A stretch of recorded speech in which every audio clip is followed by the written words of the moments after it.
Hi, everyone. Delighted to see you all here. Thank you for being here with us. This is going to be a very exciting conversation, I think, with my very good friend and colleague, Kathy Rose. And 2025, I don't know how Kathy feels, but I personally feel it's probably the biggest year of our lifetime so far. I think it's absolutely immense. So, Kathy, I love dearly. I think we've known each other for about 20 years or so. Kathy, we were doing our master's course at about the same time, and that's how I got to know Kathy. She is incredibly respected in the astrological community. She is a superb astrologer and also world-class teacher, and very well known for her teaching. And I regularly recommend clients to go to Kathy. So it's always an absolute joy to share. Thanks for being with me here today, Kathy. Well, and likewise, I am so happy to be here with you and excited to talk about this year, which is special in so many ways. I mean, the astrological patterns are really unusual. So we're going to do a deep dive. We're going to talk about this, and I look forward to going through the entire year. All right. So as we dive into 2025, Pam and I meditated on this and came up with kind of the big picture view of completions and beginnings. And this is really quite significant, I think, don't you? Yeah, absolutely. I find it really, truly remarkable that in the next 18 months, we are going to see all of the outer planets changing signs. And a lot of that happening in 2025. So it really is remarkable in terms of a shift of energy. And I think we're moving into a completely new paradigm through 2025. And the way that these planets are changing signs, this wave pattern where they move into the new sign, but then they go back to the old sign. We're going to be feeling this wave, this shifting, beginning, completion. So energetically, I think this is going to be fascinating. All right, so let's dive in. We're going to be sharing in this presentation some hot spots during this year. Uh, and there are a few months that I'm considering hot spots that are a few months of the year that are incredibly fascinating to me. I bet you feel the same way, right? I do. And for me, it's July. July just shines out like a beacon. So it'd be interesting to compare notes on this, Kathy. Yeah, and interesting for me, I'm looking at April in particular, March and April, and then June. So my eye, gosh, for about the past 4 or 5 years, as I scan my ephemeris, which is the planetary movement, has been stopping at April, May, and June for years. So we're in the same zone here. We could extend that to July also. We're going to be talking about themes for development for the year. And of course, as we've already mentioned, the outer planet cycles that are changing and power moments. So we have a whole lot to focus on here. The worldview is your zone, Pam. Pam is an expert at mundane astrology. Yeah, and mundane doesn't mean boring. In fact, it's jolly interesting. It comes from the Latin meaning mundus, meaning the world. And I think our world is going to go through some extraordinarily rapid changes next year and ongoing. So we're looking at big picture cycles in terms of the planetary shifts and the waves of development in history. And for sure, you will see very clearly in this presentation with Kathy and I what we're talking about with completions and beginnings. And it's very exciting. And then my focus tends to be the personal view, how to take these energies and integrate them and utilize it in your own life for your own personal empowerment. So I'll be mentioning as we go through these month by month forecasts, how you can focus on your own development using these cycles. So we're going to have both views, the world view, the big picture view for humanity, and then our own personal view. All right, so let's start. I'll start off with a personal view for 2025 and I'll show a graphic. This is I create an ephemeris that talks about the wave patterns for the planets, and I use this when I teach astrology.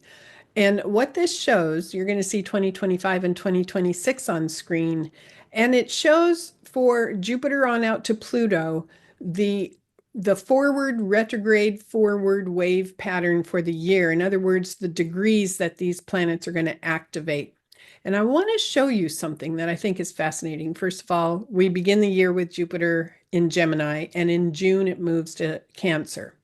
But I want to show you for Saturn, Uranus, Neptune, and Pluto. Saturn is going to operate between 25 Pisces and 1 Aries. So the highest degree it will reach is 1 Aries, and then it retrogrades back to 25 Pisces, and it's going to go in between those 2 degrees all year. Now, if you have planets anywhere between 25 mutable and 1 cardinal, then you're going to be activated by this Saturn transit.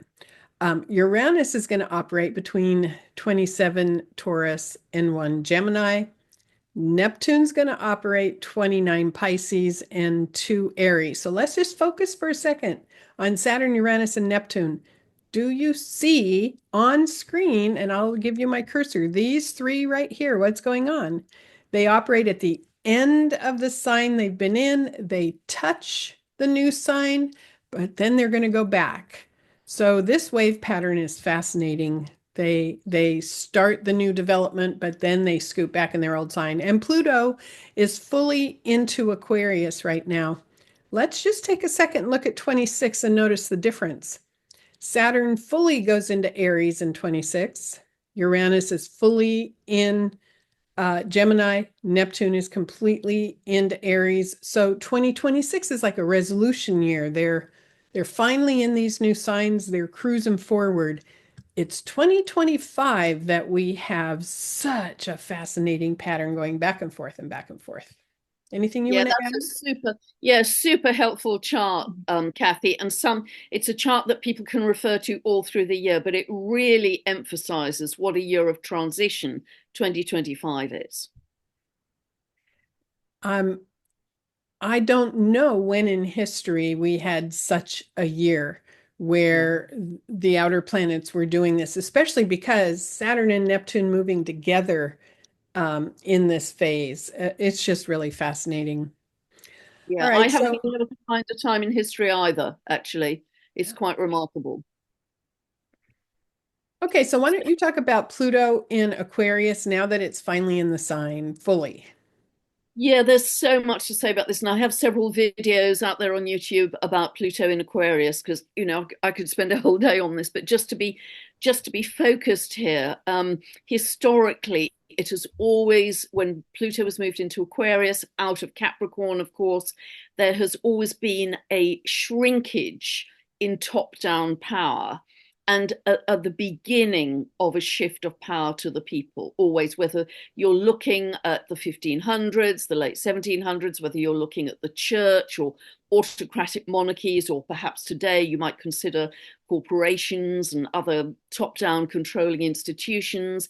Whatever form it takes, the pattern is always the same, that there's a reduction in the domination of those top-down institutions, and just the beginning of the shift of power to the people. And I think we can see this already with the revolution starting to happen in farming, in the Netherlands, in France, in the UK, in the US. This is just the beginning, and also a surge in technological innovation that is going to go right across the spectrum of science, medicine, aviation in particular, I think. And this is going to be really fascinating. And every day on Facebook, I'm posting several brilliant innovations that very young people are developing, often school children are developing, because of course Aquarius is linked to youth, and it's something certainly I've anticipated over the last couple of years, and it's just thrilling to see how they are changing the world for the better.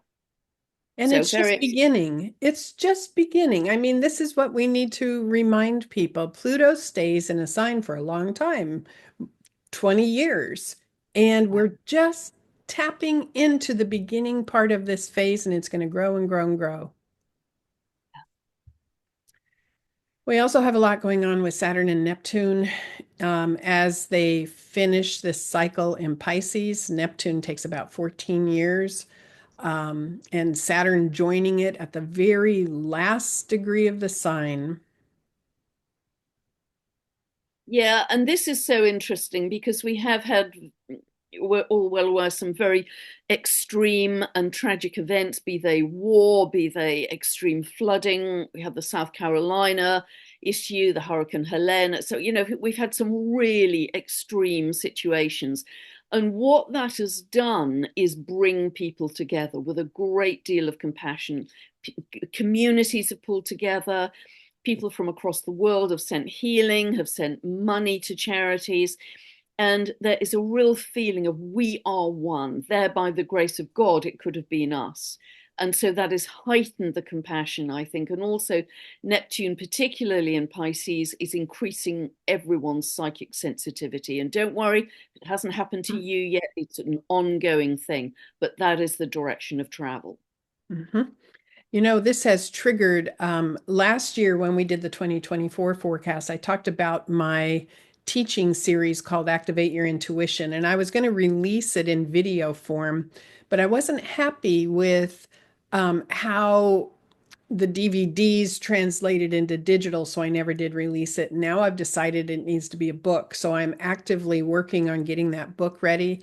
And it gives you step-by-step approach to how to activate your intuition, how to cleanse your energy, how to shift to your soul, all of these highly spiritual techniques. It's very technique oriented, which is Saturn and Neptune and Pisces. So that book hopefully is going to be coming out by springtime of 25 to celebrate Saturn and Neptune at the very last degree of Pisces, because this whole spiritual dimension is ripe for development. And if we consider Neptune being this high spiritual, formless, evanescent, floaty, spacey energy, and Saturn being the practical planet, I always imagine that, especially Neptune and Pisces, is like a helium balloon that will just float around if you let go of the string. But Saturn puts an anchor on it and brings it down into the earth form. So we are learning how to take charge of our own spirituality. That's beautiful. Perfect timing, as you say, Kathy. And, it really is about a practical guide to achieving transcendence, isn't it? That's how I think of Neptune at its best as well. So beautiful. I'm very happy to interview you on that when it comes around. Perfect as Neptune moves into Aries on the 30th of March. Yes. So this next graphic, I chose this image mindfully because as I scan through 2025, and again, I feel this pendulum swinging between two energies, and how we react to that. Just when we get used to Saturn and Neptune hitting the last degree of Pisces, it shifts into Aries, which is a totally different dynamic. And then just when we get used to that, it shifts back to Pisces. So this pendulum swinging, we're going to be feeling that. We're going to be feeling the impact of energies switching. So completions and beginnings. Keep this image in mind because if you understand that, I think you're going to go through this year with a little bit more harmony. Yeah, beautiful. I love that graphic. Thank you, Kathy. So, Pam, let's start off talking about Saturn and Neptune when they move into Aries, when they finally leave Pisces. And we're going to have the timing of this in the next slide. So, before we talk about the timing, let's just talk about the energy dynamic. So, when they move into Aries, why don't you talk about that for a minute? Yeah, I think while they are still in Pisces, it can be a time of a lot of dreaming, a lot of escapism, a lot of a lot of meditation, perhaps on what your ideal life would be, or an ideal dimension to your life. And once they move into Aries, that is much clearer. It's action. It's a cardinal fire sign. It's taking action. Okay, what are we going to do to make that real? And I feel that very strongly. And I think for many people, and Kathy's going to talk about the personal side, of course, but for many people, it's a whole new you that you've been dreaming about during Saturn and Neptune in Pisces. I think more spiritual leaders will come through, but please use discernment, because Neptune can, it can in its shadow side be linked to deception or what's true, what's not. It can be quite shadowy. So always check in with your heart as to, is this person legitimate, authentic? Do they have integrity? Are they acting for your highest good and for humanity's highest good? That is going to be very important as we move forwards in terms of who emerges.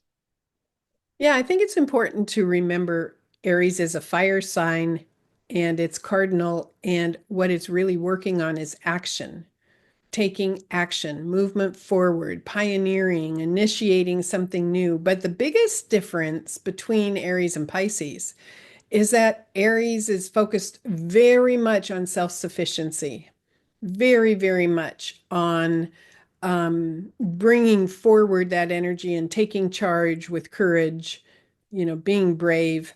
So when it comes to spirituality and spiritual leaders, yes, I would say always beware of spiritual leaders that are hooking into ego, wanting to control. And really pay attention to any spiritual leaders that are focused on teaching you how to be empowered and teaching you that you already have this connection, teaching you to get your own answers rather than hooking into power issues. But action, courage, self-sufficiency, this all comes forward very, very powerfully. Yeah, I'd agree with all of that. Yeah, it's a whole new start, isn't it, Kathy, for many? I'm very excited about it going into Aries. I love Aries energy. So in this slide, it may look complicated, but really what I wanted to show were the wave patterns of timing. Again, it is so fascinating that we have Saturn and Neptune moving in this wave together, within months of each other. So Saturn in Pisces starts off in 2025, goes from January, and in late May, Saturn will move into Aries. Neptune will stay in Pisces until late March. So we have the first several months of the year with Saturn and Neptune in Pisces. Neptune moves into Aries first, Saturn follows. Then they both stay in Aries through the summer months, through late spring and into the summer, and actually into fall for the northern hemisphere here. I'm speaking of the seasons per the northern hemisphere because a lot of people from Australia and the southern hemisphere are listening. But Saturn will go into Aries early September. Neptune goes into Aries we'll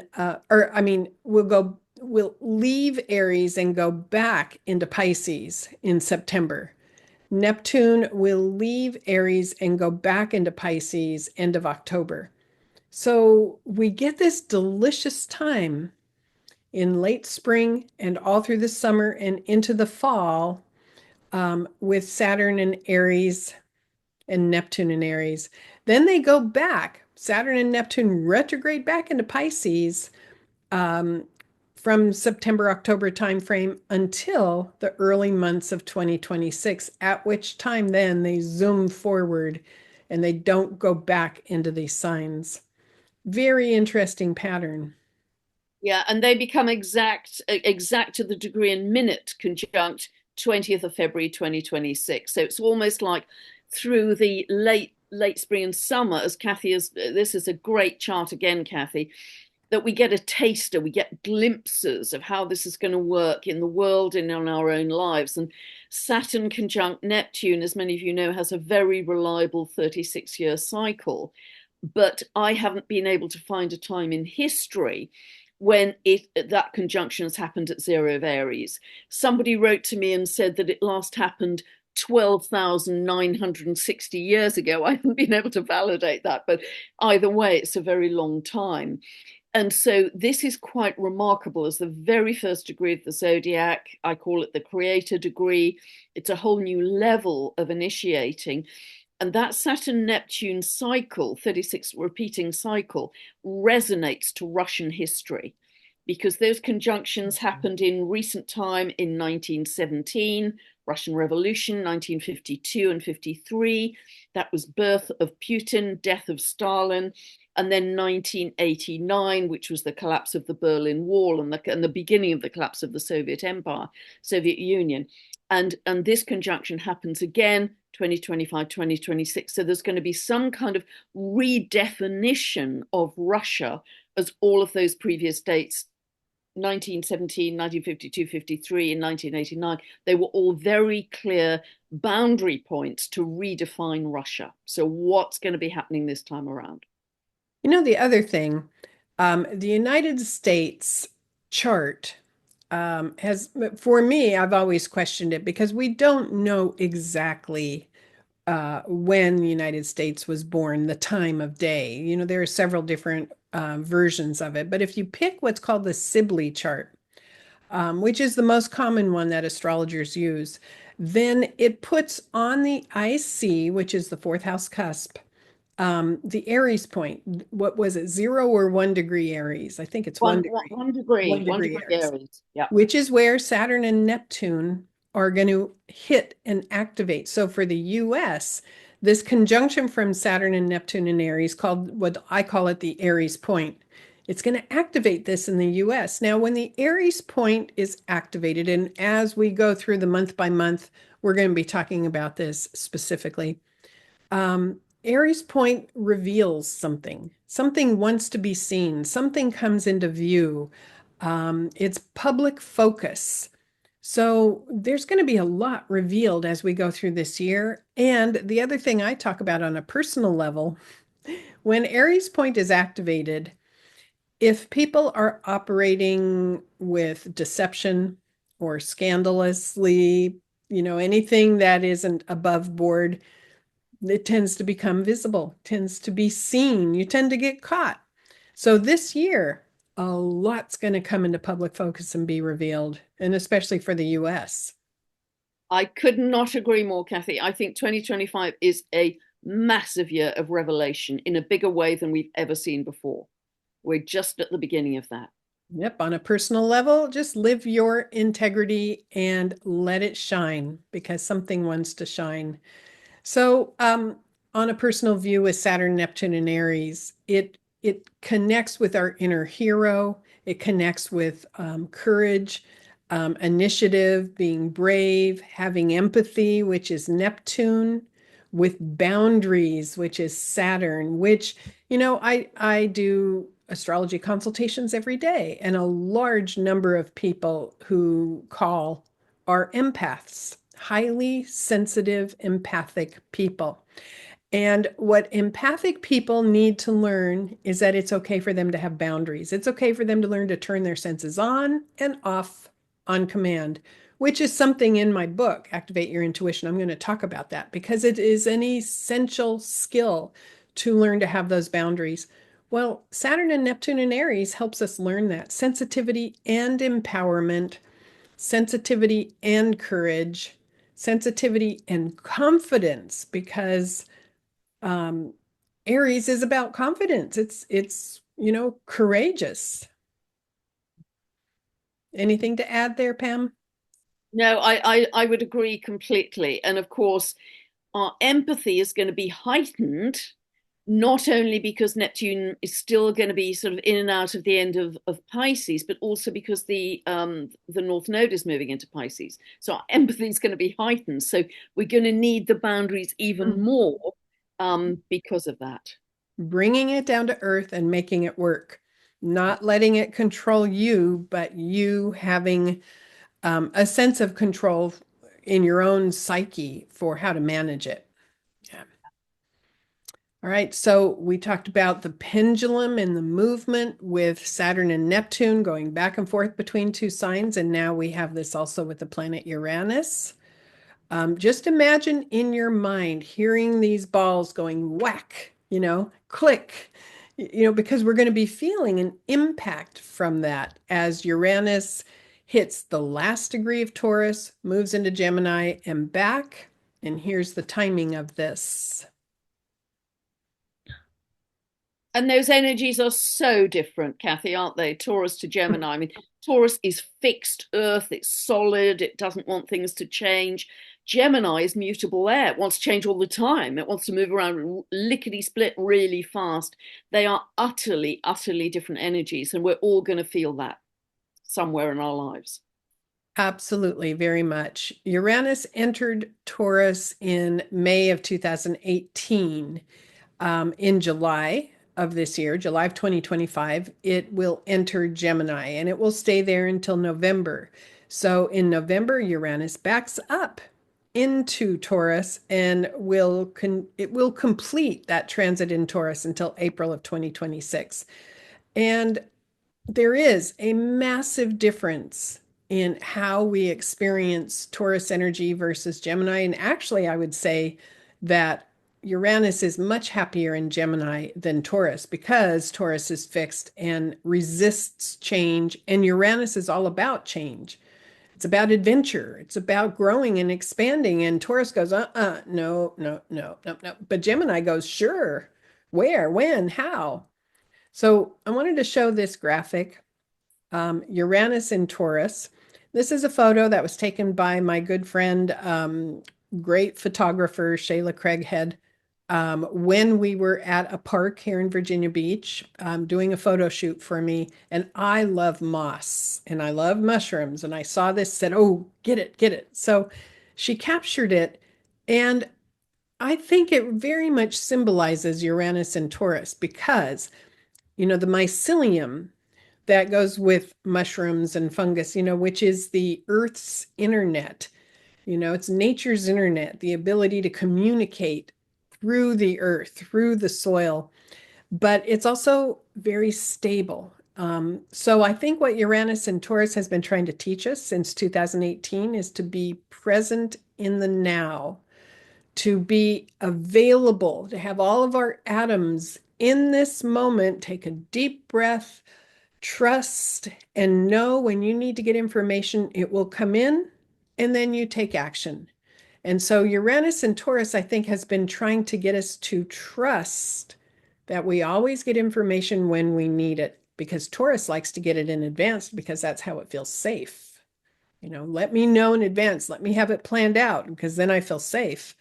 And Uranus and Taurus has been offering something new. So we get to fine tune that all this time when Uranus is hitting the very last degree of Taurus and connect with the earth and feel that nourishment. Yeah, it's a beautiful image, Kathy. And of course, while Uranus has been in Taurus, we've had all kinds of advances in digitization of currencies because Taurus is linked to wealth and currencies, and also lots of extreme weather events because Uranus is particularly linked to strong winds and storms, and Taurus is the earth herself, and so we've had that manifestation as well, and that's going to continue, obviously, particularly through the last few degrees of Taurus, I would say, because it brings things to a culmination as it moves through those last few degrees. Yeah, because just the same with Saturn and Neptune in Pisces at 29 degrees. That's the anaretic degree.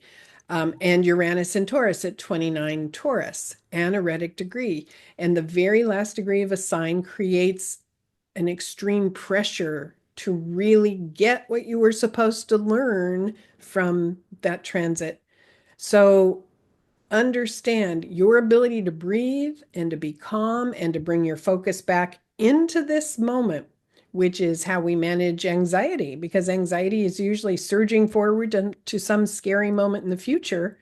But when you bring it back into this moment and you ground yourself, then you're going to be able to really use Uranus and Taurus at the highest level and feel empowered. But it changes when it moves to Gemini. Look at the difference in the image. Feel it, everybody. Just feel that shift when Uranus goes into Gemini. Yeah, and I think what you've just shared so beautifully, Kathy, sets us up very well for Uranus in Gemini and Pluto in Aquarius, because both Aquarius and Gemini are linked to our nervous systems. And because those signs are so fast moving, our nervous system has the potential to get very jazzed up with the amount of information coming in. So I think that's wonderful advice. Uranus moving into Gemini, some of the very obvious manifestations of this are more galactic connections because Uranus and the sign it rules, Aquarius, where Pluto is currently, are the sign and the planet most linked to our galactic family. Remember, they are our family. We are galactic beings ourselves. This is our lineage. And increasingly, I mean, many people channel galactic beings already. They are very loving, supportive beings here to help us evolve. And of course, we have a lot going on in our skies right now, and we anticipated this. It's my personal view that the galactics would not arrive in drones. It would be like humans arriving in a horse and cart. They have much more sophisticated technology than that. So that is my personal view. But at a higher level, yes, they are here to support us because, as I understand it, the Earth's evolution is one of the keys to the evolution of the entire universe. And that's why they're giving us such support. So please do not go into fear with whatever is occurring in the skies right now. I think Gemini is linked to local transport, buses, cars, that kind of thing. I think we're going to see huge innovations. Already, the prototypes for flying cars, and in fact, in northeastern England, in Coventry, an airport is being built for flying cars right now. New internets, new technological solutions, new social media platforms, particularly new internets and different social media channels that promise freedom, Uranus, that promise freedom of speech, Uranus in Gemini. And so I think we're going to see a lot of that moving away or resisting censorship as we move forward. I think they're going to be big themes too. And I think it helps advance this whole concept that our thoughts, our energy, and our thoughts and our words help co-create our reality. As Uranus goes into Gemini, our focus can be on the very basic self-fulfilling prophecy, which is be mindful what you are telling yourself because you get to be right. And so paying attention to the words you use, the beliefs that you have, your foundational beliefs, and how that helps to create your reality. And this definitely works with Pluto in Aquarius side by side. And this definitely works with Saturn and Neptune in Aries, which is I'm going to be responsible for where I send my energy, where I send my mental energy, where I send my verbal energy. One last thing about Uranus and Gemini that I like is the curiosity will be very strong. And if you can surrender and relax and bring your energy into the present moment, brilliant new ideas can flow through you and they'll pop in. They'll pop like popcorn if you can allow that. Now, it's not going to happen if you're scattered and if you're frenzied with your thoughts, thinking of the past, thinking of the future, all over the place. But if you can use what you learn from Uranus and Taurus, learn to center and be in the present moment, then Uranus and Gemini, oh my God, there is no limits to the creative potential you have with your thoughts and your ideas and your communications with other people. Very exciting. Yeah, beautifully said. I'd really agree with that, Kathy, because the shadow side of Gemini is scattering because it's mutable air, it's divergent energy, isn't it? Very easy to get scattered. But yeah, we must become masters of our energy and our frequency. And I think Saturn Neptune's very much part of that picture too. And the role our mind plays, the role the subconscious plays in creating our reality, and the responsibility we have and the accountability we need to focus on in where we are sending our energy. So I'm excited about this, very excited. So that was kind of the big picture preview we wanted to offer you. And now we're going to go month by month. Um, and we'll try to be very succinct because we have a whole year to get through. But we're going to point out the hot spots and the interesting time frames. And here's where I want to say, please remember, as you go through the year, you can review this many, many times. In fact, the feedback we had from our 2024 forecast, many people said they went back through the year and re-listened to parts of it as the year advanced, and they found it to be very helpful. So keep that in mind. All right, you ready? Yeah. Worldview, which is Pam's area for January. Yeah. So the nodal axis shifts out of Aries Libra into Pisces Virgo on the 12th of January. It will stay on that axis Pisces Virgo for another 18.6 months until July 27. And I think what this will teach us, and it's very much part of this increasing spiritual focus, is it will help us to see our earth as conscious and sacred, truly as Gaia, not just a lump of rock that we've exploited. And so this will bring up, I think, a lot of ancient wisdom, the ancient wisdom of the earth and all the natural medicines it can produce, the plants, the essential oils, etc. And it will help to give us a faith in something greater than self.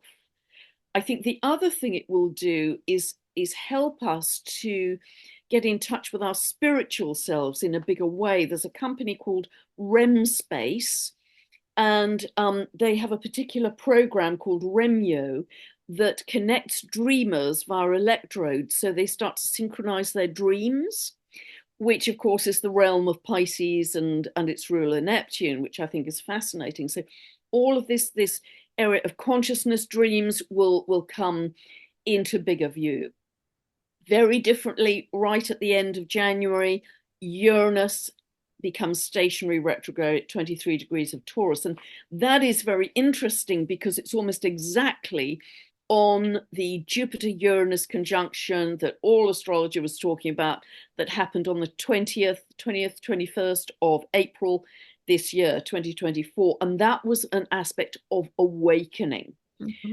So I think we're going to see a lot of truth, a lot of revelation, as Kathy's been saying, a lot of revelation, and this really sets us up for the whole year. It may be seismic, it could be shocking, it could be changes to the financial system again, because we're still in Taurus. It could be cyber attacks, aviation disruptions, more galactic news, more extreme weather. It could be all or any of those things. But Uranus is going to be writ large at the end of January. Yes, thank you. And if we add the personal view for January, what I find interesting is how much activity there's going to be with the flavor of Mars. So Mars flavors the month. On January 4th, it will retrograde back into Cancer. Now, we're in the middle of a big Mars cycle. The Mars cycle started September, October when it entered Cancer, and it is going retrograde, which is why it's going to be staying in a particular zone for so long. So Mars activated Cancer, went into early Leo. On January 4th, it goes back into Cancer. So it begins the retrograde. So people who have planets between 17 degrees Cancer and 6 Leo, which I do, I've been highly activated by this Mars cycle. We get to experience a really strong dose of motivational energy, a really strong dose of action energy. So January 4th, Mars retrogrades back into Cancer. Just before that, Mars is going to be opposite Pluto. The final opposition between Mars Pluto happens on January 3rd at 1 degree Leo and Aquarius. Mars Pluto energy is pretty dynamic. We need to be using this on a personal level for courage and confidence and getting work done, achieving our goals. Because if it's not used consciously, this is when fighting, this is when attacking energy takes place. So if you use it mindfully, you can get a lot done. Do you have anything to say about Mars Pluto opposition on January 3rd? Yeah, I really would share that, Kathy, because if it's externalized, it can be brute force. Mhm. Brute force, it can be warlike. They're both planets of power. They can be related to quite a lot of anger. And so the more we can integrate them as our own sense of internal power, in peace, the better this will work, because it can be pretty wild, pretty explosive. Mhm. And we can certainly do that. If you're a conscious person, just live the Mars energy with courage instead of force or anger. Live it with your ability to achieve your goals.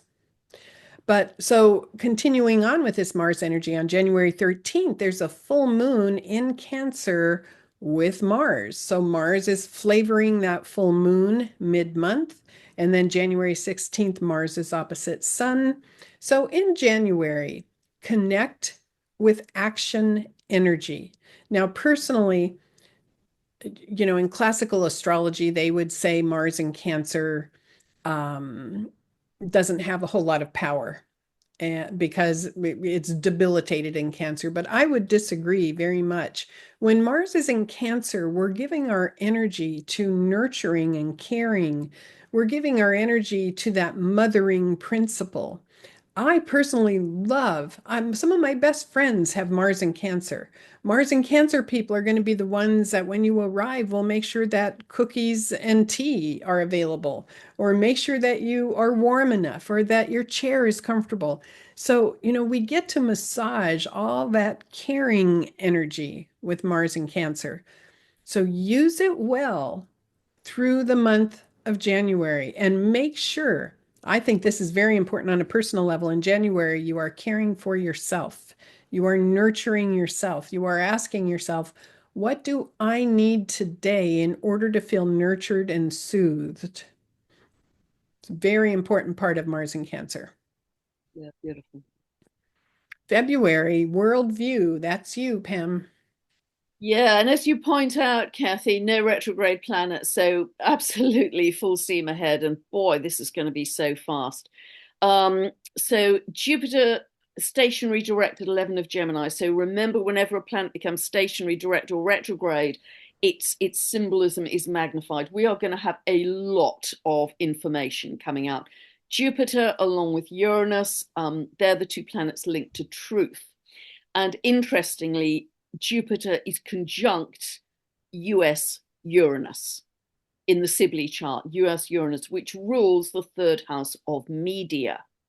So we are going to have a lot of truth coming out that may be about the media or via the media. We will see what happens, but that is it can be quite shocking, actually, Jupiter Uranus combinations.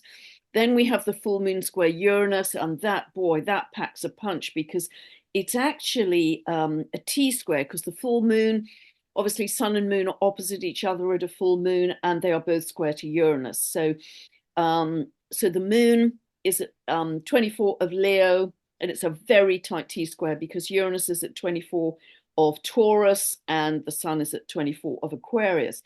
So this is, I think, related to some kind of development of digitization, digital currencies, digital identity, because Uranus is the sign related to freedom, group freedom, humanitarianism.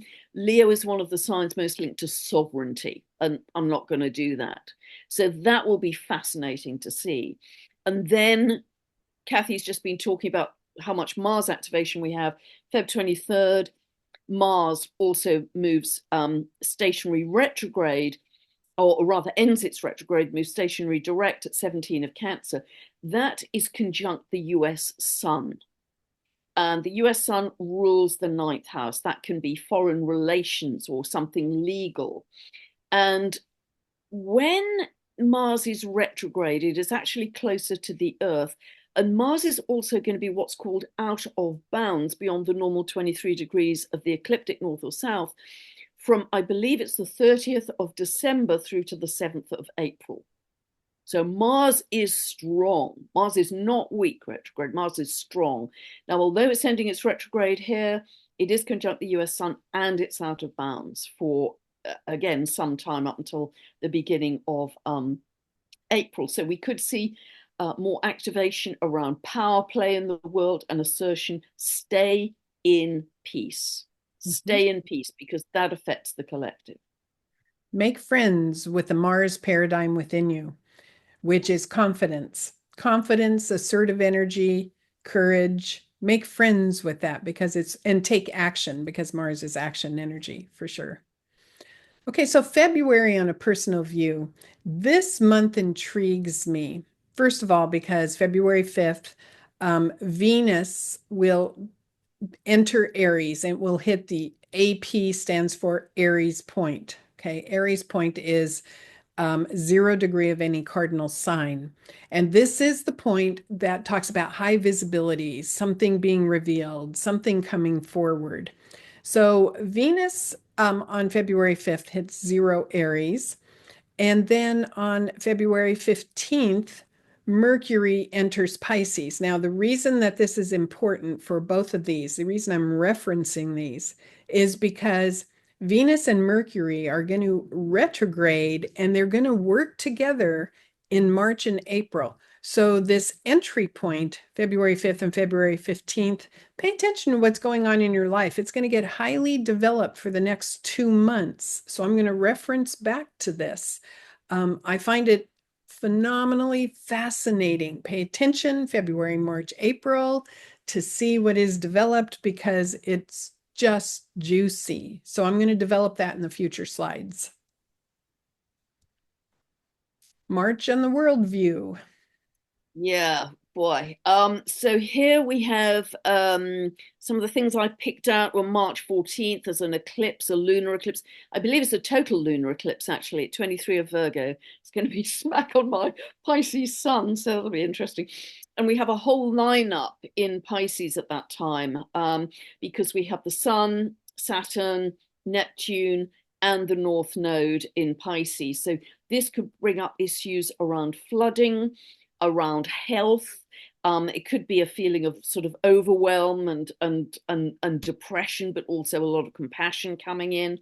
But that's going to be a very interesting one in terms of health in particular, because Pisces Virgo tends to rule the health axis, our immune system. Pisces linked to the blood. So we will see what unfolds. So make sure you're in the best physical shape as you go through this year. Then March 29th, we have an eclipse. I believe it's the last one, Kathy, in Aries, because all the eclipses now, because the nodal axis has shifted into Virgo Pisces, they are going to be in those two signs. So this is the last one in Aries, but this is going to reinforce that sense of igniting something new and igniting something new for the world, I would say. So let us pay close attention to whatever is being initiated at that time. Because on March the 30th, Neptune backs that up by entering Aries. And it's going to be so interesting, as Kathy has noted here, that for most of March, Neptune will be at the anaretic degree of Pisces with the North Node. And this is really fascinating because, you know, if I look at the chart for the euro currency, 29 degrees of Pisces will oppose the ascendant, the identity of the euro. So it'll be very interesting to see what's happening with the economy of the EU. And also, you know, many astrologers are commenting that the last time Neptune entered Aries was within one day of the US Civil War in April 1861. And history does not absolutely not have to repeat. But if you think of what that war was about, it was about a war about slavery. And what Neptune in Aries tends to do is to get in a fight to protect the underdog, the underprivileged, if you like. And so we could be seeing some very strong moves to protect those on the periphery of society, which would be wonderful. Underdogs being championed. It could also be issues around water and shipping and flooding and fishing and those things too. But I think also when Neptune is at that final degree of Pisces, we are going to become more and more aware of how malleable our reality is, and then start to take action about that, take mastery over that when Neptune enters Aries. So it's going to be a fascinating period. Also conjunct the IC of the US, as Kathy mentioned earlier. It's also conjunct the IC of Syria as well. Thank you for adding that. I want to point out March 29th, the eclipse at 9 degrees Aries. I'm going to develop it in the next slide, but that eclipse is important for understanding the Venus and Mercury retrograde cycle. So let's look at that March on the personal view. On March 1st, Venus will begin a retrograde, and it starts the retrograde at 10 degrees Aries. So remember the prior slide, the eclipse on March 29th at 9 Aries. So all of these are connected.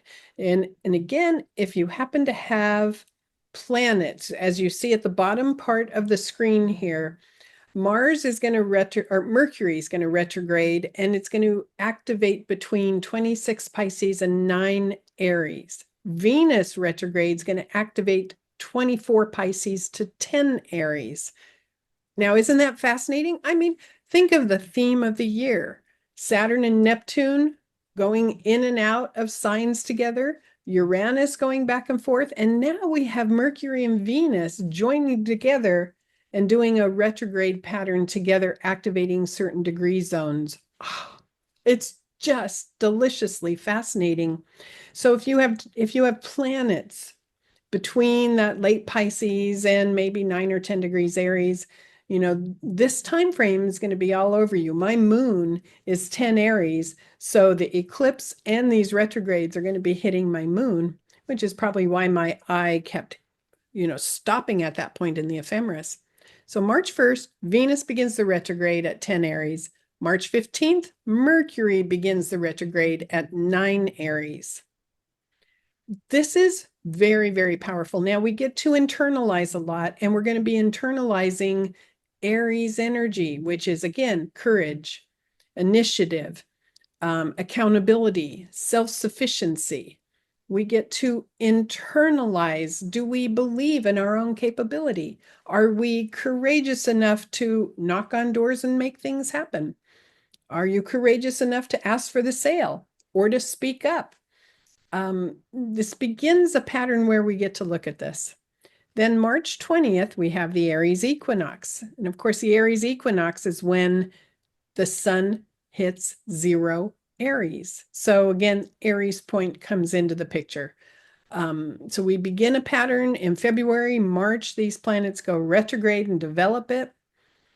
And we will discuss more on the personal level in April to see how this develops in a moment. Let's do the April worldview with Pam first. Yeah, just to say on the Aries equinox, Kathy, that Uranus goes straight through Washington D.C. on the MCIC axis. Yes. So whatever is going to be happening around government at that time is going to be fairly radical, I would say. Lots of change, lots of change. Lots and lots of change. So let me see. So April now, the full moon in Libra. And my goodness, that's strong. And again, thank you for the notation, Kathy, that the sun here is conjunct Eris, the sister of Mars, and square Mars. They are both warrior energy, and they are both very much about defending individual power. So this is going to be an absolutely fascinating full moon in that Eris and Mars are uncompromising around having that individual power and not having it reduced by the power of the state. But we have the full moon in Libra. The moon is in Libra here, and that is diplomacy. In its shadow expression, it can be people pleasing, going along with the crowd, etc. Which way is this going to go? I would say the revolutionary energy this year is going to be extremely strong because of Pluto in Aquarius. The revolutionary energy is going to overcome any kind of people pleasing. So that will be a fascinating full moon in Libra to see how that works out. And then we have a very hot, strong period between April 21st and April 23rd, Sun square Mars, Sun square Pluto. I mean, my goodness, that couldn't be much stronger in terms of power. And that's going to be really interesting in terms of where are we in terms of sovereignty. how far have we come in terms of our own sovereignty and the revolutionary movements that may be happening for freedom across the world? Has power begun to shift back to the people? I think those are the questions we're going to be asking ourselves at this time. What is fascinating here, I think it's on the 26th of April, Kathy, that we have the final Mars-Pluto opposition of the three. That was the 3rd of November, 3rd of January, and 26th of April. Pluto is smack on China's moon at 3 degrees of Aquarius. So if we're looking for revolutionary energy amongst the people, that will be very interesting to see. So yeah, so I see actually a very revolutionary energy coming strong in April. Yeah, Oh, you did. I did put it. I just put it on the next screen. Sorry. Okay. Good. Yeah, so that's really what I was talking about there, which will be absolutely fascinating because Pluto isn't just, well, Pluto 2025 is on the moon for China, 3 degrees of Aquarius. The ascendant for China is 5 degrees of Aquarius. So in 2026, it will be fascinating to see what has happened to the identity of China. Have the people gone into some kind of revolutionary phase, and how well will that go, given there is stronger support for people's revolution across the world? So yes, and then we have the new moon at 7 degrees of Taurus, and that is in a T-square. That's pulling in this Mars-Pluto opposition into a T-square. So is there some new expression of how that Mars-Pluto opposition has been working in the world? Because we also have, as again, thank you, Kathy, has noted here, Saturn is closing in, getting closer and closer in on Neptune for its conjunction. They become exact to the degree in a conjunction in July. That's one of the reasons I was hotspotting July. So April is another, as we've noted, a very, very assertive, power-packed month in terms of which way is the power going to go. And it's going to be important for everybody to internalize personal empowerment, to release any concept that you might be a victim. This is a time to say, no, I can take action and I am up to the task of handling life. And this is something I think Saturn and Neptune entering Aries is really trying to achieve, which is something that's been missing in the world for a while, which is the basic intrinsic confidence that we are up to the task of handling whatever life brings us successfully. So Saturn and Neptune going into Aries is going to start triggering that, but we can certainly feel that when Mars is opposite Pluto. I'm up to the task of handling life successfully. I think it's becoming your own hero, Kathy. Yes. Yes. So when we look at April from the personal view, Mercury is going to end the retrograde early in April. It goes direct on April 7th at 26 degrees Pisces. So it started the retrograde at 9 Aries. It retrograded back into late Pisces. And so for those of you who may have been experiencing the Neptune transit to your late Pisces planets in your chart, this Mercury retrograde is going to help you get a lot of insights. April 12th, then, Venus ends the retrograde at 24 Pisces. Now, just look at that on screen. Isn't that amazing? That, again, Mercury and Venus start off the retrogrades at 9 and 10 degrees Aries, go back to 24 to 26 Pisces. They're working together in this zone to help you integrate, to help us understand the hero within, our own confidence, but also compassion and sensitivity. It's a fascinating time. On April 16th, Mercury hits the Aries point. So 0 Aries. And again, watch for things to be revealed, information to be revealed. And then April 18th, Mars enters Leo. So, which is the setup right before we have that Mars-Pluto opposition. So Mercury is going to complete the retrograde wave. Again, the wave for Mercury is between 26 Pisces and 9 Aries. Mercury completes that wave in April. Venus completes the wave in May, and we'll get there when we get to that slide. This is hot. This is so fascinating. And I guess one thing I want to say, I hope you're not afraid of Mercury retrogrades. You know, it's something I talk about in all my videos and all my work. And I usually will say Mercury might be retrograde, but I'm not. You know, Mercury retrograde just helps us internalize. Venus retrograde helps us internalize. You're going to hear all kinds of scary things if you peruse social media and astrology. You're going to hear Venus retrograde is going to break up relationships. Mercury retrograde is going to cause your electronics to break down. I have deleted that from my consciousness.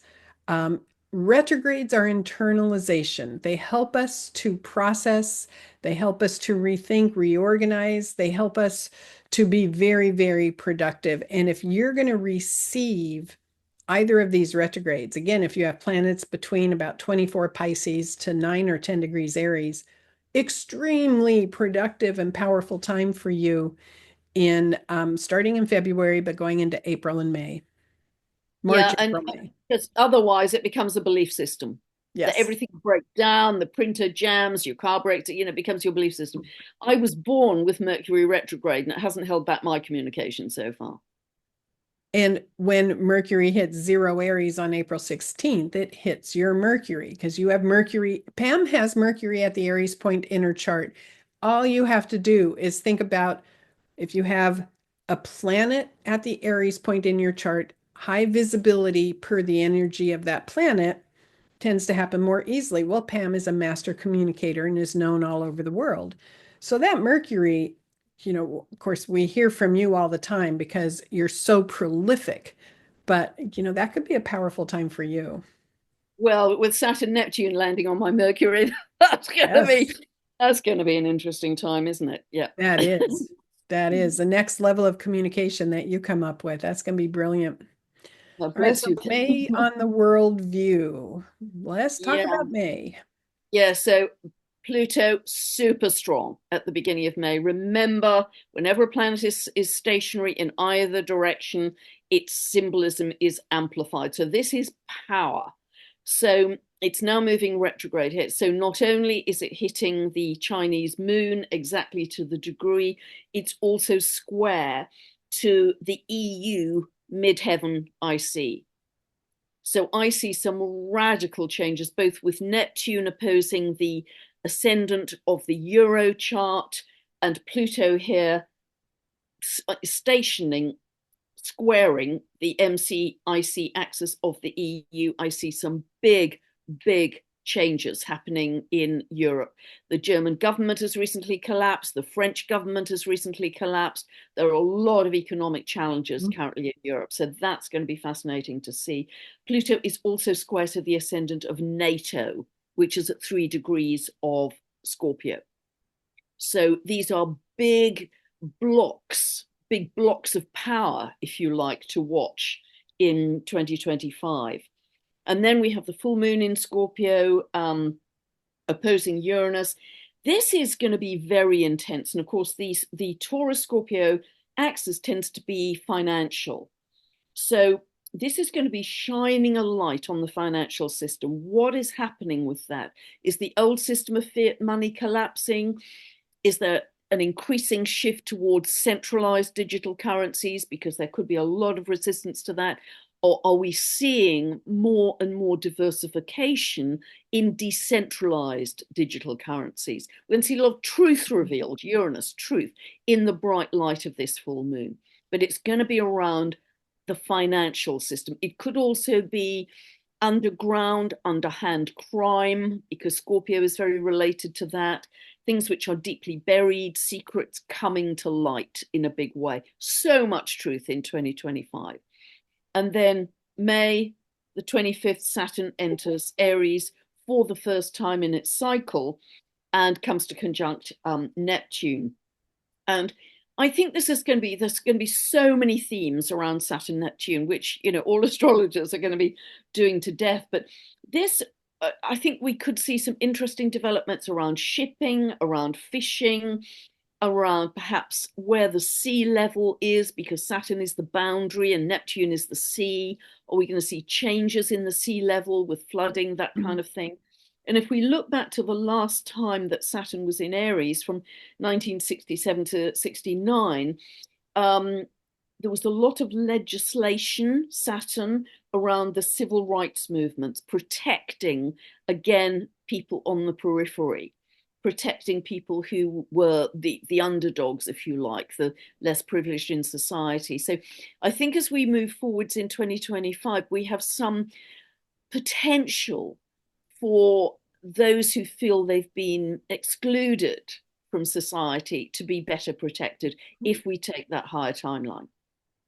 And I love the fact that Saturn and Neptune in Aries is talking about, using the heroic, assertive energy with compassion. There's softness and there's strength working together. So it doesn't necessarily have to be slapping people around in their face, using assertive energy, with hostility. It can be with compassion and sensitivity. That's what I'm hoping for. And I think one other thing I'd like to highlight, because I think it's super strong at the moment, is a continued dissolution of the old structures, dissolution, Neptune, Saturn, old structures. That will continue. We've seen quite a bit already, a lot more to come, and it will continue through the next 2 years. Yeah, and this is when we get towards the end of May and then into the summer, we're feeling this new beginning. We're feeling this new energy coming into the world. And there's a lovely aspect structure at that time, some sextiles, some flowing energy that takes place between Saturn and the North Node, Sun and Mercury, Uranus and Pluto. Um, so we can tune into harmony.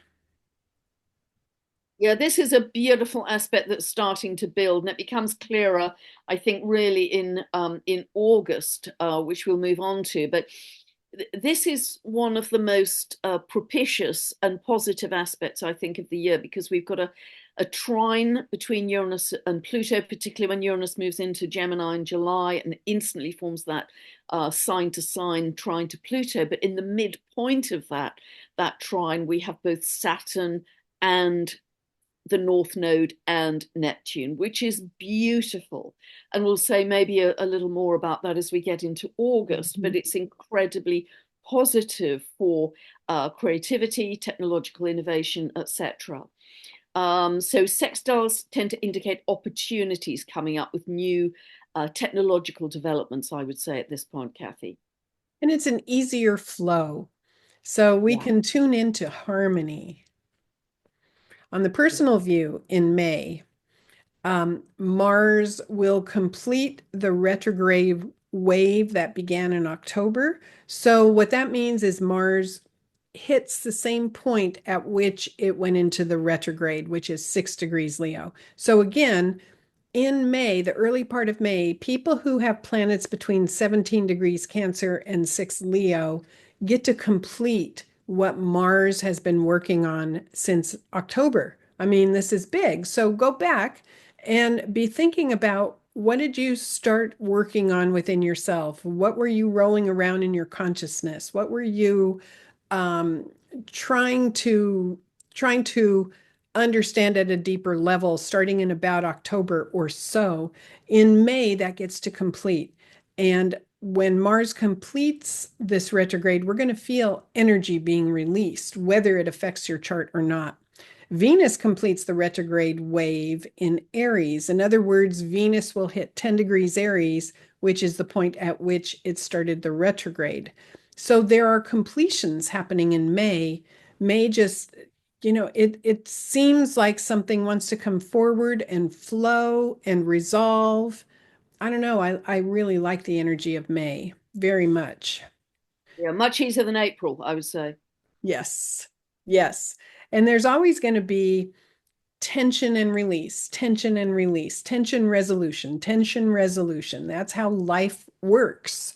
And it's almost like if we were to talk about music, April would be a chord in music that would be more discordant, and then May it would resolve. And you wait for that when you're watching a movie and there's a scary part, and then the music, goes into the scary mode, and then it resolves itself and it goes into the happier mode. Well, that's the energy we're going to feel, I think, in May. So June, we move now into, I think, a very exciting month. So you talk about this first, and then I'll chime in. Yeah, yeah, look at that whole cascade of planets moving over the Aries point. I mean, it is just extraordinary.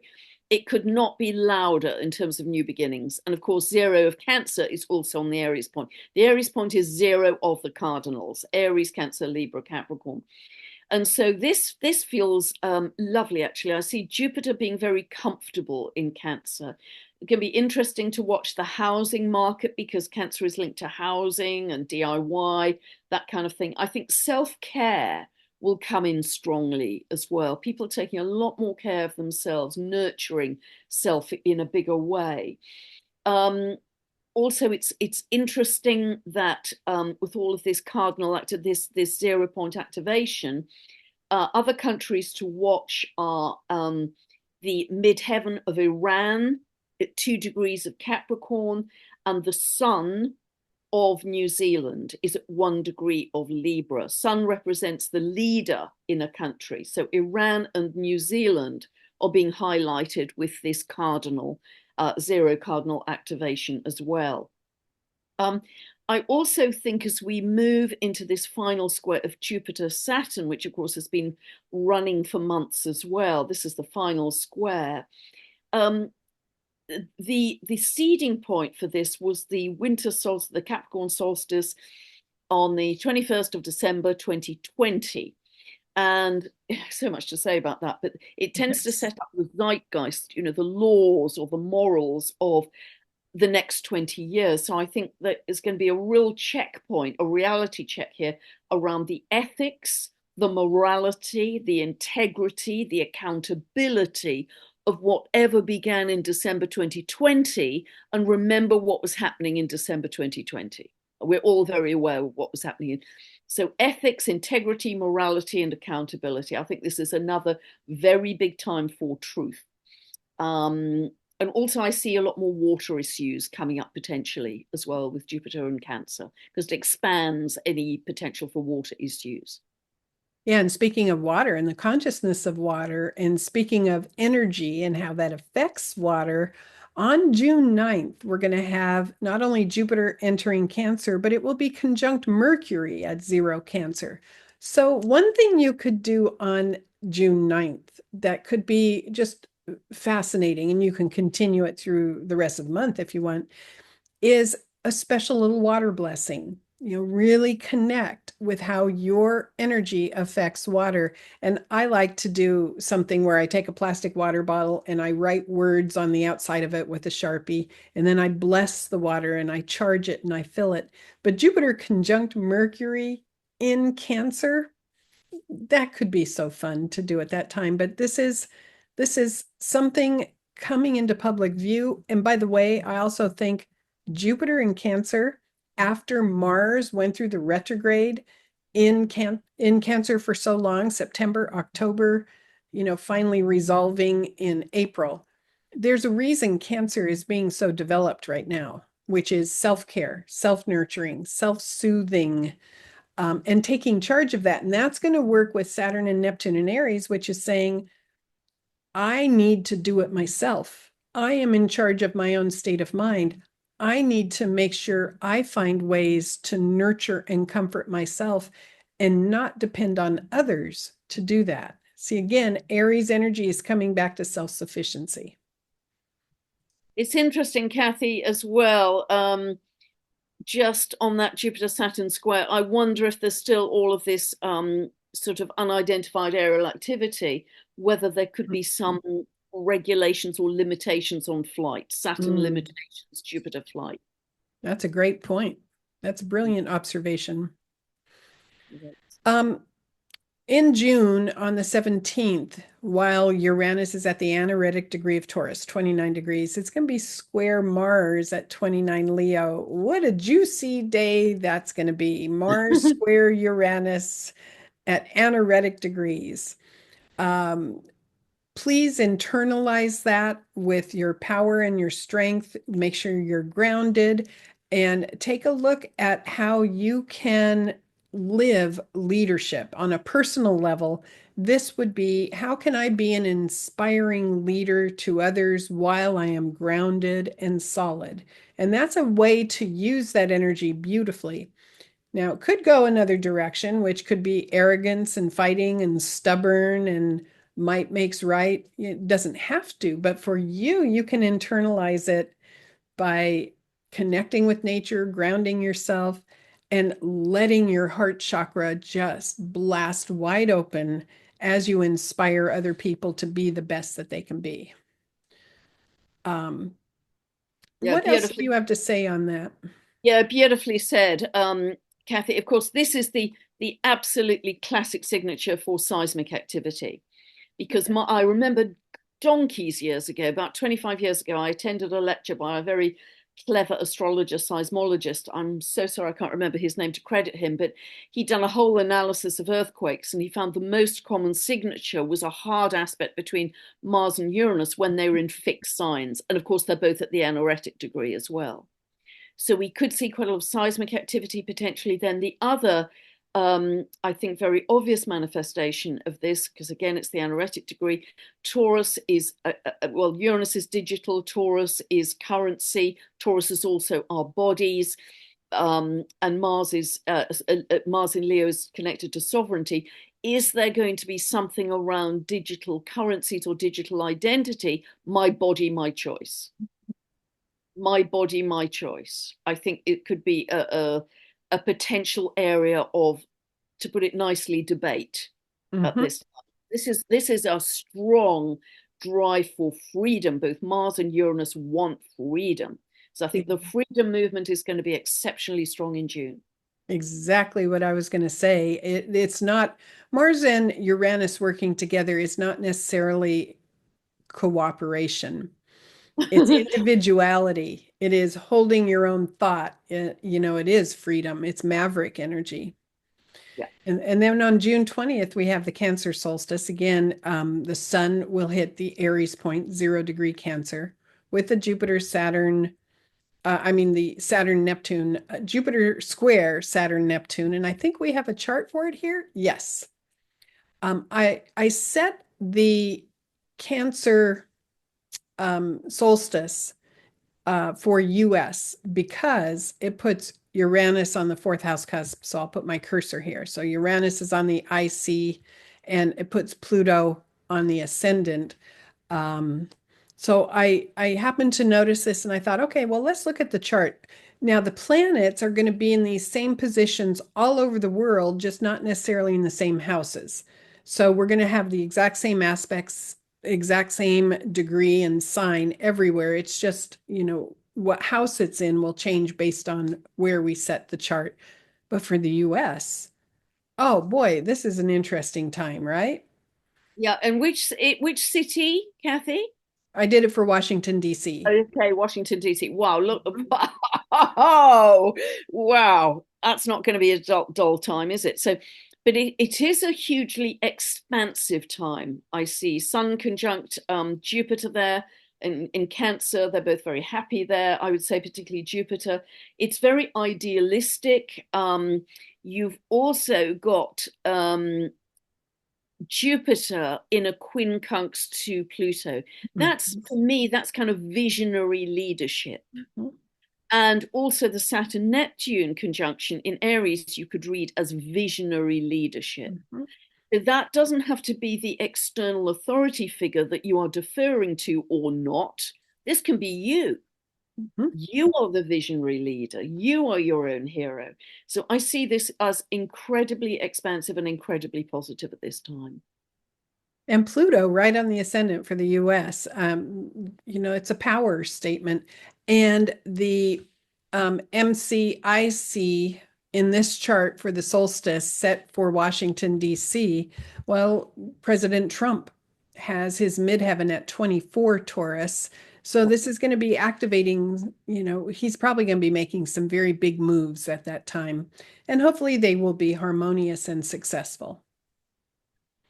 So watch for the solstice, whether you're in the US or not. This is a power time. Sun Jupiter conjunct for the solstice. How nice is that? Squaring Saturn and Neptune. I'm going to look forward to that. I think it's going to be very, very interesting. All at the Aries point. Something wants to be seen, something wants to come forward, something wants to be revealed. It's beautiful. And also, Kathy, you've got the moon in exaltation at 0 of Taurus. Yes. Again, And another Venus in 0. Taurus.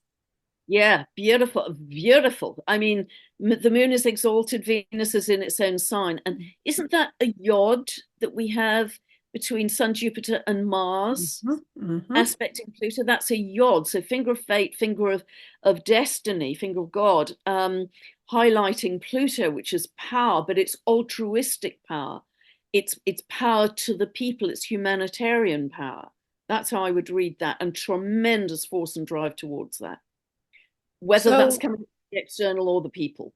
So we are taping this at the very end of December of 2024. Let us all now project something very positive happening mid-year of 2025, not just for the US, but for the whole world. Because what you are thinking about while you are listening to this is helping to co-create what is yet to come. Pam and I don't do a lot of fear mongering. We don't do a lot of scary predictive work because there's a responsibility we have to get our thinking lined up with what we want instead of what we don't want. I mean, we don't lie, we don't sugarcoat, we don't avoid the tension aspects. But if we collectively are thinking about, boy, this solstice happening in Cancer in June could be so beautiful. We help to create that. Yeah, really good point, Kathy. We are co-creating in every moment. And for me, I don't know how you feel, Kathy, because we haven't rehearsed this at all. We just went straight into it. The second half of the year feels more expansive, more exciting, more positive than the first half, which has some challenges in it. I don't know how you feel about that. I agree. Because as we have Saturn and Neptune in Aries, energy is moving very quickly too. It's action mode. That's part of it too. All right. So, and then in July, we have some juicy stuff. So here's the world view. Wow. I mean, this was my really big month when I was looking at the whole year, because Uranus enters Gemini, and it hasn't, it was last in Gemini, I think around 1941. And in fact, other astrologers have pointed out that in previous times when Uranus has been in Gemini, there's always been a war. There's been the American Revolutionary War, 1775 to 83, the US Civil War, 1861 to 65, World War II, the US entered in 1941. The past does not have to define our future. We have risen in consciousness since those times, and I think we really are getting to the point where people say 99% of the world's population do not want war, we want peace, we want unity, we want people coming together. So I don't think it's going to replicate in that way at all, but this feels very exciting. Uranus feels very comfortable in Gemini. It's interesting that the IC of Israel is at 29 degrees of Taurus. So Uranus will just have passed that. It'd be interesting to see what happens with the country Israel. But to me, this Uranus is about freedom. Uranus is about awakening. So it's awakening our mind. I see this as a big, big month of truth. Again, truth spilling out, but awakening people to a higher state, a higher level of being. Uranus as an archetype is to do with higher mind. And also, I really feel that galactic connections, in a way that they're not being proposed at the moment, but galactic connections will help to quantum leap us in our technology and understanding. And as I think I mentioned earlier, I think a lot of new internets, new social media channels will promise freedom from censorship, and they will just proliferate. And Um, Pam, isn't it interesting though that Venus enters Gemini just 2 days before Uranus does? So we get Uranus with Venus together making this grand entrance saying, here I am. And Venus joins in and goes, yeah, let's be social, which is a yeah, Gemini thing. beautiful. A lot of new ideas, new technologies, as I say, particularly because Uranus will instantly go into that trine to Pluto, and they're both in air signs, so Mhm. it's a complete trine. Mhm. And also July the 4th, Neptune hits 2 degrees of Aries.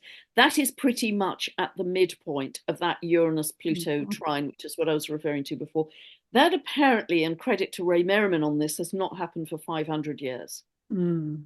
and is incredibly positive in terms of the creative blossoming for humanity. Mhm. In July, Saturn is retrograde at 1 degree of Aries, but they are then within about half a degree of each other, Saturn, Neptune, Mhm. within half a degree of each other. So I think we're going to get a very good idea of what's going to come up much more fully in February 2026 when they are exact to the degree and the minute.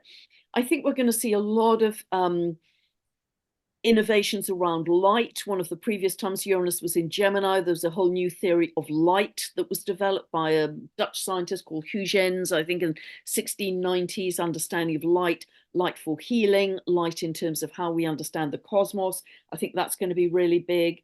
I think also, remember what I was saying about the redefinition of Russia earlier in those dates? I think, again, another theme around Saturn Neptune could be flooding and drought, flooding and drought, flooding in Mhm. some areas, drought in others. But the more that we can integrate this energy and come together in peace and compassion, the less those extremes will manifest in the world, I'd like to say. One other thing that I think is that Aries represents a frontier, something new to be discovered. The catalytic energy to discover. And so when we think of a frontier and we think Saturn, Neptune conjunct in Aries, making contact with Uranus and Gemini. So Saturn and Neptune will reach the peak degree. The highest degree they're going to reach in July, because then they retrograde back and they will eventually retrograde back to Pisces. But I just wonder what kind of communication is going to be taking place on the galactic level, on in space. The frontier of Aries, Saturn and Neptune in Aries. We may be exploring space at some new level. There may be some communications that are taking place as Uranus enters Gemini. It's interesting to me, Yeah, that. absolutely. Because Uranus is the galactic and Gemini is communication. Absolutely. It was interesting, Kathy. I was listening to the wonderful astrologer Lynn Bell last night. She was Mhm. talking about Uranus in Gemini. And she talked about this being, like a big flash, an awakening, a sudden revelation of truth. But what was also interesting, thinking of Gemini as choice, she said, at that point, a choice will have to be made. Mm, And something really yes. ignited for me when she said that, because it was almost like, is this technology to enhance our neural networks? And is that Yes. a wise decision if you're thinking like a chess player? Right. Exactly. Well, and then there is the frontier that we all carry within us, which is the frontier of our own consciousness, of our own mind, and the capability we have with the body, mind, spirit connection in personal healing. When we direct our thoughts and our consciousness and our energy to heal ourselves or heal others, or, telepathy or to co create, so the concept of frontier and discovery and exploration is so strong in our mind, in space, in science, in the world. I mean, it's juicy. It's percolating. It's like sparkling energy that we can all connect with at that time. So Yeah, get and it's all, excited. yeah, absolutely. I think this is an amazing month. And Uranus in Gemini could also be galactic neural networks, those super Yes, highways of information that Professor Robert Temple talks about. absolutely. Like your image, writ large, Hmm. Kathy. We have a Mercury retrograde that's going to take place in July in Leo. And so that's a time where you're going to, if you have Leo planets, it begins at 15 Leo, where you get to go within and integrate and connect. Mercury will end up going direct in August, which is fascinating. When we get to August, I'm going to talk about it because the degree at which Mercury ends the retrograde is the same degree that Mars hit when it was um, starting the retrograde in Leo. So, what happens in July and August, if you have planets in early Leo that were affected by the Mars retrograde that was taking place, which ended in May, you get to develop something new with that. This is staged development that is pretty strong. And then July 24th, there's a new moon at 2 Leo opposite Pluto. Anytime we have a lunation where Pluto's involved, we have to manage our empowerment, manage our strength, manage how we use our energies. It's deep, it's profound. Do you have anything to say about that new moon? No, it's so much of next year's about power, isn't it? And that's highlighted again. It's sovereignty, individual power, Mhm, as opposed to state power. mhm, It's just so clear all the way through the mhm. year. Yeah. And anytime Mercury's retrograde in Leo, this is when we get to manage our own internal sense of leadership and authority. And again, the confidence of, am I able to handle whatever life brings me successfully? Please, this needs to come back into consciousness so badly, I think, in 25 and beyond in the next generations. My first grandchild is due to come into the world in the April timeframe. And I was thinking about the fact that, he's going to come into the world the same time that the consciousness of personal confidence of being able to handle the world, you know, successfully comes back into view, not fear of the world, not fear that I can't do it, but instead the belief of I can do it. And I'm very excited about this. He couldn't have a better grandmother, could he? Oh, I'm excited. So August in the worldview, then we have this beautiful grand trine in air. Take it away, Pam.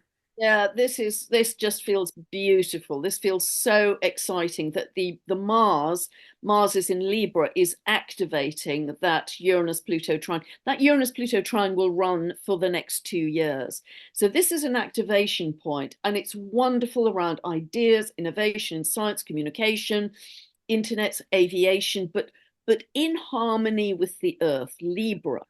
We are going to be developing with technologies not against nature and the earth as they have been in the past, but in harmony with. And I think we're going to resurrect ancient wisdom, shamanic practices. There's going to be so many discoveries. And this is what young people are doing right now. I'm sharing those, as I say, on Facebook every day, where they are working in harmony with nature and the earth. And this is what that grand trine for me is all about. It's an ignition point for that. Mhm. And I also call it a new awareness of our inner technology. External technology is very, very developed with cell phones and computers and on and on and on. But inner technology, which is our connection with our body, mind, and spirit, inner technology where we can go in and nourish one of the organs in our body and heal it.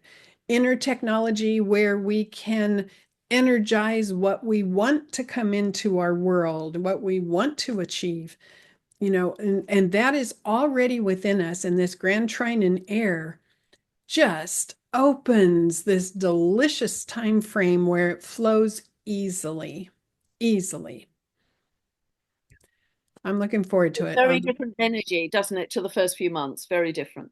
Very, very. On the personal level in August, we have August 22nd.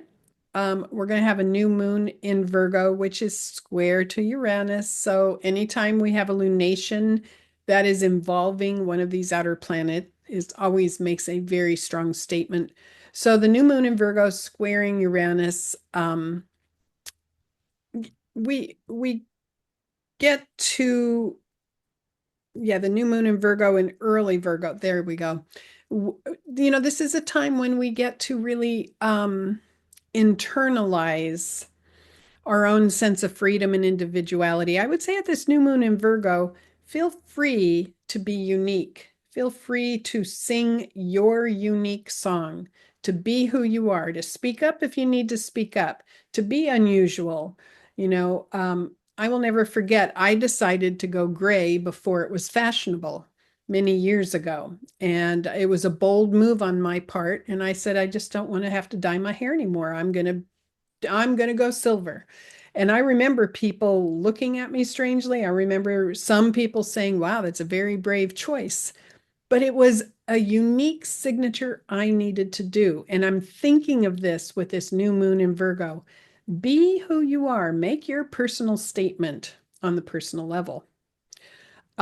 Mercury ends the retrograde on August 11th at 4 Leo. So it began the retrograde in July, ends the retrograde August 11th. And this is what I was referring to when I was mentioning that Mars cycle that happened, and Mars going retrograde at 6 Leo, ending that retrograde or hitting the 6 Leo resolution point again in May.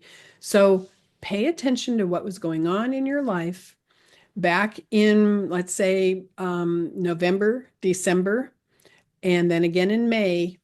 And this Mercury retrograde resolving in August may trigger something, may develop ideas that you started back in the fall of 2024. It's a fascinating time.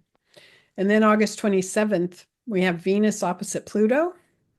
That's always interesting when Venus is opposite Pluto. Venus, it will be people, the social concept, and Pluto is power.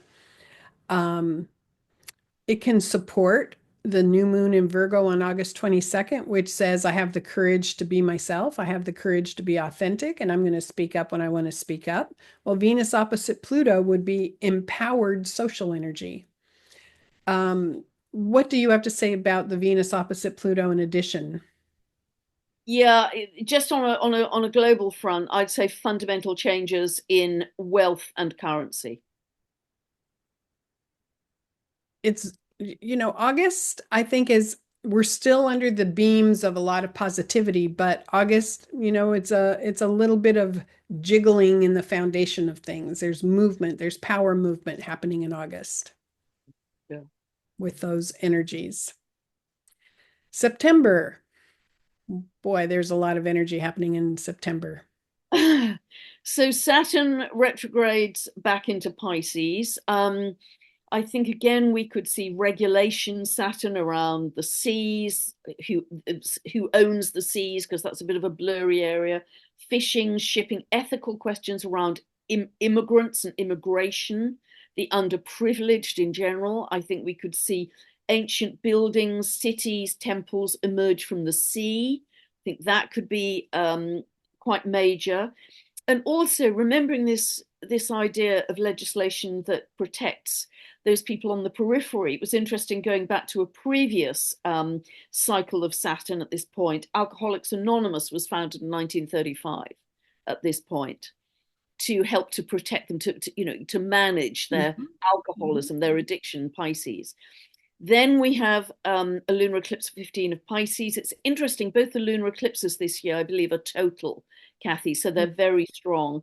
And so, again, this is raising issues around health, the immune system, infections, the blood, that kind of thing.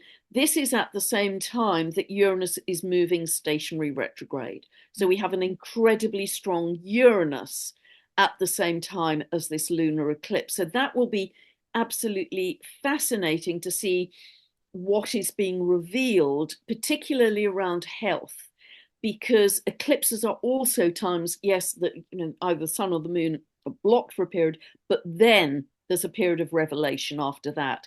And I think Uranus stationary is really going to emphasize that very strongly. So more truth coming to light. And then 21st of September, we have the solar eclipse in Virgo.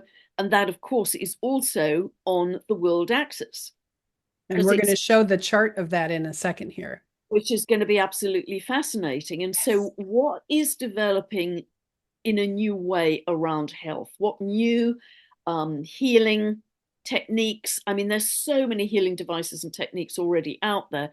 I think they could just explode round about this time, Mhm. connected to sound and light and all completely natural, connected to the ancient wisdom of the earth, plant medicine, etc. I think we could see an explosion of healing remedies in their various forms round about that time.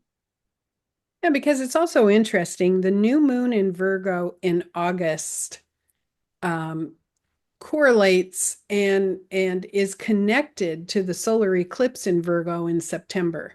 There's a reason that this is so strong right now in that sign. And the other thing is we have to remember that the Aries point really begins at 29 degrees mutable.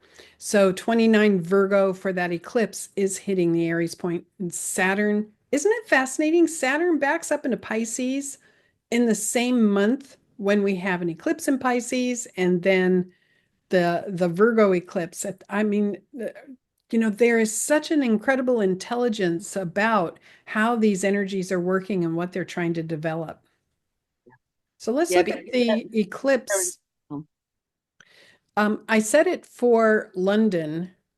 I went ahead wow. and set the chart for that because it puts Uranus right on the ascendant. So it's going to be interesting to see what's happening in the UK for this Virgo eclipse. But this gives you a visual of the energies. We have the sun and moon over here at 29 Pisces, opposite Saturn and Neptune, but Neptune is in Aries.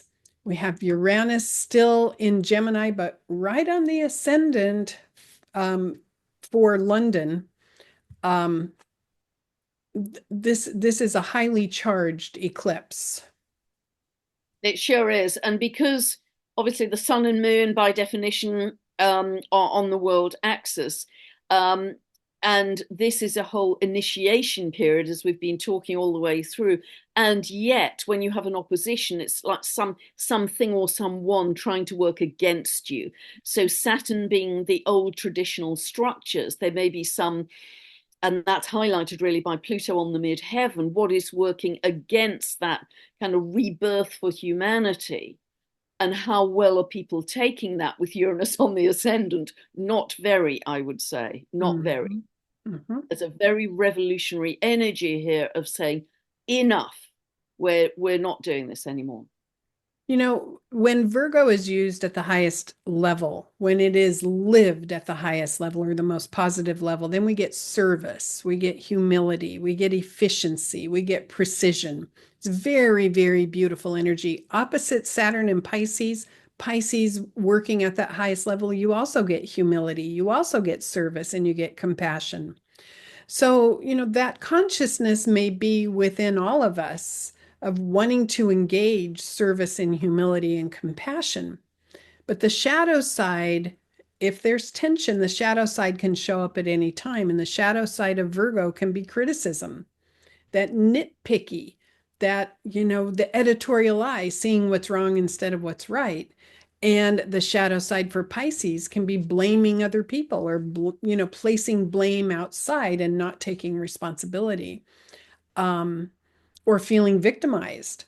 So this is loaded for bear on a personal level. Use this eclipse to surrender to service at the highest level, surrender to compassion, and put your ego aside and let your light shine with total lovingness as best you can. Be of service to somebody else during this eclipse with pure love, but pay attention because, there may be some people going into criticism. I mean, we see that on social media all the time, criticizing world leaders, criticizing every move everybody makes, the nitpicky energy. It may be pretty strong during this eclipse. So you get to decide what you do with this during that time. And of course, Kathy, also it is an out of sign grand trine in air. Yes. You've got Uranus in air, Pluto in air, Sun and Moon not in air, but just about to tip it. So that's known as an out of sign grand trine Mhm. in air. Mhm. So that is extremely positive for change, revolution, new ideas, people forging forwards. And if we talk about completions and beginnings, this eclipse highlights the need to complete what Saturn in Pisces and also Neptune in Pisces, even though it's not in Pisces during this eclipse, but highlights what we are trying to complete with that Piscean energy. So it's a powerful time. And if you're lucky enough to receive contact from this, if you have a 29-degree Virgo planet in your chart, then it's even more impactful.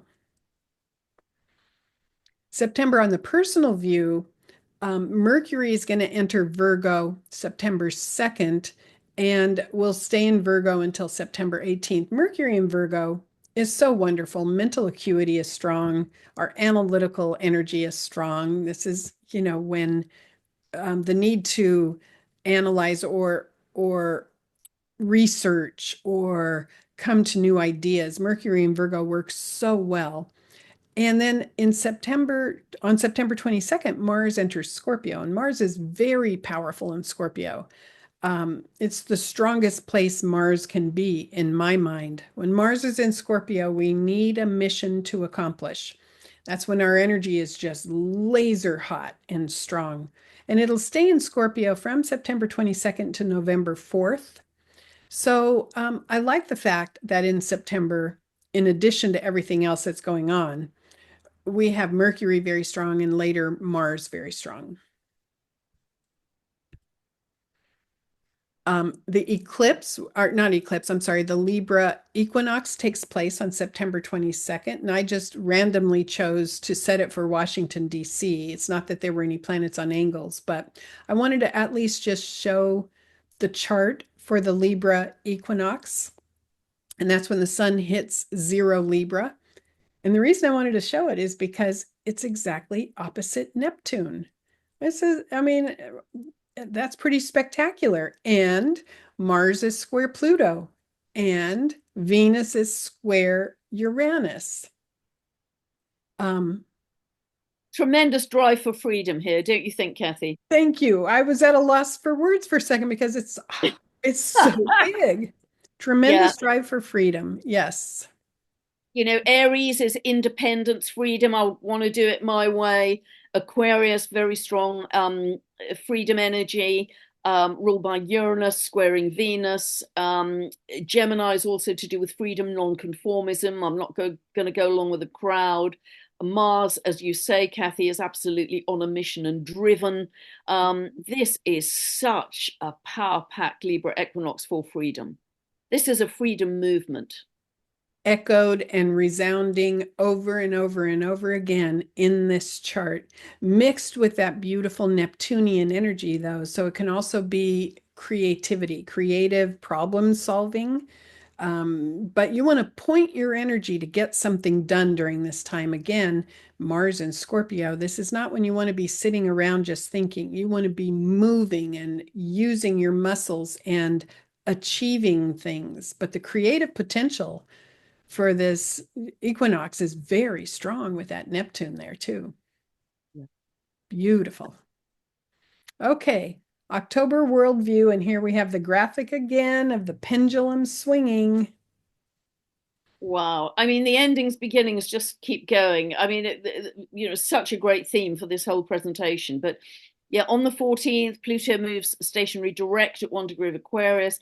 The question here is power now shifting back to the people? This is a great reality checkpoint. How fully has power shifted back to the people? Because this is the year it really begins in a big way. And also Neptune retrograding back into Pisces. I think we could see some legislation around plant medicines, mind-altering drugs, and that kind of thing, and states. I think we could see more regulation around euthanasia. That's happening at the moment in the UK. The permission to die bill and that kind of thing. I think we could see the extinction of some species, but the rebirth of, or the birth of new species coming in. I think also what's fascinating is because Neptune is at the midpoint of that trine between Uranus and Pluto, we could see, and it's happening already, but more devices, particularly with Uranus in Gemini, more devices to help us reach transcendence. Hmm. Whether it's the Apple, I can't remember what they're called, the goggles that take you into a different dimension, technology that helps us quantum leap into transcendence. Hmm. And does that help us make better neural network connections to do it ourselves? And I think we all need to be paying attention to our own intuition and our psychic senses and actively trying to develop them. And again, it goes back into the fact that we are all intuitive. We all have intuitive senses that we use every single day. Neptune going back into Pisces for this last hurrah until early 26 is designed to make us a lot more aware of it and to use it mindfully, to internalize your power in that way. So if you need an answer, you can go directly to the universe and you can get it. And I think we need to be feeling that in October. I think that could not be more important, Kathy, and well said, that we've all through our lives and many lifetimes, we've deferred to external authorities, external Mhm. devices. This is the time, and you said it beautifully about developing our own internal spiritual technology, and Mhm. that is absolutely based in the heart. Mhm. One of the things I'm excited about the book that I'm writing about intuition is not only in the book will it have the description of the techniques and how to do them, but then I'm going to record the meditations themselves and you can access that so that you can be led through it. But it's designed to teach you the pathway and the techniques for achieving these things like inner healing or telepathy or sensing the future or the past or tuning into other people and connecting. And so this wave that happens back into that last degree of Pisces, it deliciously supports that. Earlier in October, we're going to have Venus opposite Neptune. That's just a little quick thing that takes place, but I wanted to point it out because that is such beautiful creative energy and it is powerfully loving, high level empathy, high level unconditional love, beauty and harmony and grace, intuitive. Make a little note. And in that time frame in October, reach out with your consciousness and enjoy that. And then on October 21st, we have a new moon in Libra. And what's fascinating is that new moon in Libra, which is an air sign, is going to have Mercury, Mars, and Scorpio conjunct. So there's this combination of needing to communicate and connect with people, but it's very deep. Mercury, Mars in Scorpio conjunct. This is not messing around. This is saying your truth with power. And hopefully, the new moon in Libra will add grace to that. So that's going to be an interesting new moon. So then in November, here we have this wave pattern on the world view because Uranus backs up into Taurus. Go for it, Pam. It'll be fascinating to see, because this is its last phase in this entire cycle that it's in Taurus, because in April 2026 it's fully in Gemini, I think until 2033. Hmm. I Hmm. think that's 14 correct. years. Yeah, so we are possibly likely to see, because Oh, again, we're back into Earth, extreme weather. It could be, this is mhm. winter in the Northern Hemisphere. We could see power outages, aviation disruptions, cyber attacks, more digital developments, because I think they're going to run all through next year. A big, big, big demand for bodily freedom in this final phase of Uranus in Taurus, bodily freedom, and almost the dividing line being, yes, AI is exploding with Pluto in Aquarius, but the dividing line is, not entering my body, not being invasive. That's personally, as a country bumpkin, my dividing line, but you have to choose yours, what feels right for you. But yeah, I think that's we are into the last run of this, and because Uranus will be crossing that anaretic degree, how is the Earth behaving in her extreme weather right now and in her seismic activity? Exactly. And I want to correct what I said. I said 14 years. It's 7 years. Uranus stays in a sign for 7 years. I was thinking of Neptune, which is 14. But yes, Uranus is going to stay in Gemini until 2033. So this last hurrah in Taurus, 29 degrees Taurus, going back to the now, going back to the peacefulness of being able to gather all of your atoms in this present moment. On the spiritual level, I continue to think, the appreciation of the moment and managing anxiety, and catastrophic thinking and worry, which is often going into the future thinking about terrible things that might happen. And Uranus and Taurus says, no, no, no. Come back to the now and enjoy this moment here. And it changes how you experience time. That is one thing I've learned in this 7 year pattern with Uranus and Taurus is when I am fully present, time stands still in a way. Time moves very slowly when I'm present. And I think in terms of the fact I don't get a whole lot of time off. I know you don't either, Pam. We've both had very, very busy years. And so if I don't usually get a full day off, I might get a few hours off. And when I have a few hours off, I take advantage of it by being completely present. And it's amazing how long 2 hours can be when you are present and And how it's the fast. it's the only place where your power lies. Because if you're Yes. thinking about the past or the future, you're leaking power. Yes, because they'll go by in a flash if you're not present in the moment. And pretty soon you go, where'd those 2 hours go? So it changes your concept of time. But so November 7th, Uranus is moving back into Taurus, and we're going to feel that shift, big energy shift from being in Gemini. Remember to go connect with nature. Yeah, super important. And then in November, we're going to have a Mercury retrograde in Sagittarius. It begins on November 9th. Um, and it will end the retrograde on the 29th. So it starts off in Sagittarius, it scoots back to Scorpio. Um, and in the middle of that, Jupiter begins the retrograde at 25 Cancer. So the highest degree that Jupiter will reach in 2025 is 25-degree Cancer. And then it retrogrades, and it will revisit some of those lower degrees in Cancer. So the Mercury retrograde in November, I always find it interesting, at least here in the United States. We have Thanksgiving in November, and then we have a lot of travel that happens. And when Mercury's retrograde during that time, we just need to pack our flexibility with us. Anytime Mercury's retrograde, remember the key is to be flexible, to be flexible, to be able to pivot easily, not to be attached to things working out a certain way. And then it seems to work really well. Um, I wanted to show the chart of the new moon in Scorpio for November 20th. And the reason I wanted to show the chart for this, now remember, this is set for Washington, D.C., but the planets will be in the exact same position all over the world. It's just, they won't be in these particular houses.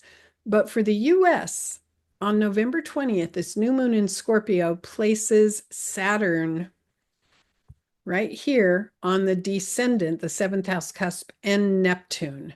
So there's something about this new moon that may be very powerful for the US. And this new moon in Scorpio is going to be opposite Neptune in Taurus. Now, there is a grand trine in water happening, and that's highlighted in blue here on the chart. Very complex new moon. I mean, Scorpio new moons are complex anyway, and Mercury will be conjunct the sun and the moon. This is going to be fascinating to see what's happening. Yeah, I mean, the Grand Trine in water, I think, is lovely. I see a lot of water solutions around pollution because I think of Scorpios having a lot to do with toxicity. And there's some incredible innovations about clearing up the oceans, Mhm. clearing up seas that are coming in. So water solutions, and also I think great compassion coming in for any kind of extreme situation that may have occurred. It could be flooding with Neptune 29 of Pisces, so much water in this chart anyway. Be flooding, extreme compassion for that. But it could also be, again, some extreme storm or wind or hurricane or something, because Uranus is linked to those opposing this new moon. But again, this urge for freedom is so strong and it's fixed. Mhm. It's, we are not going to budge. The urge for freedom is massive at this time. Yeah, that's what I'm seeing here, Kathy. Yeah, this is right around my birthday, so my solar return will be receiving this, and I'm just programming it's going to be fabulous. There's just Yeah. no other way to view this. But yeah, anytime you see Uranus standing out here, individuality is strong. The need to be free, the need to do things your own way, the need to think outside the box. The maverick energy is very strong. Um, but with this grand trine in water, hopefully there'll be enough harmony that we can speak up and communicate with each other in a loving way. But boy, it's going to be interesting. All right. And then the last thing, in November, on November 24th, Mars is going to square the nodes. And on November 27th, Saturn ends the retrograde and goes direct at 25 Pisces. So Mars squares the nodes. That's going to be interesting. Yeah, I always see planets that square the nodes as a kind of choice point. Mhm. And it's a kind of choice point, again, linked to your own sense of power. I think choice point also linked to how you handle your health, because the nodal axis is in Pisces Virgo. I think also there could be great restlessness, because they're all immutable signs, to live elsewhere, to have some kind of ideal place to live. And there's quite a churn or restlessness, a drive to do that, because, of course, um, Mars is in Sagittarius, and that's the adventurer, the traveler, the explorer, linking to Pisces, the ideal, the ideal sacred Virgo place to land, is what I'm seeing there. And then Saturn direct, I think this is its last run in Pisces for this entire cycle of 29 and a half years. I see something really major coming up from either the deep seas, or possibly, I know it's obviously water, but the deep earth connected to an ancient civilization, because Mhm. Saturn is very often the ancient. So something coming up from the seas, and it could even be an inner earth thing, but a lot of wisdom being brought up one way or another. That's what I feel for that, because it's so important, that last run in Pisces. Well, and that new moon in Scorpio on the 20th, there's shakeup. It's something, is going to be some kind of earth movement or some kind of shakeup in our ideas or how we're seeing things.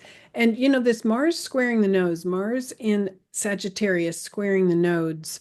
The other thing that brings up for me, because Sagittarius can have such strong opinions.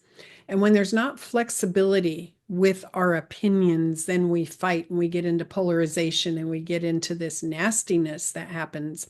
So as it squares the nodes, hopefully we're going to be able to be sharing our ideas, but still getting along, still able to listen to other people's ideas.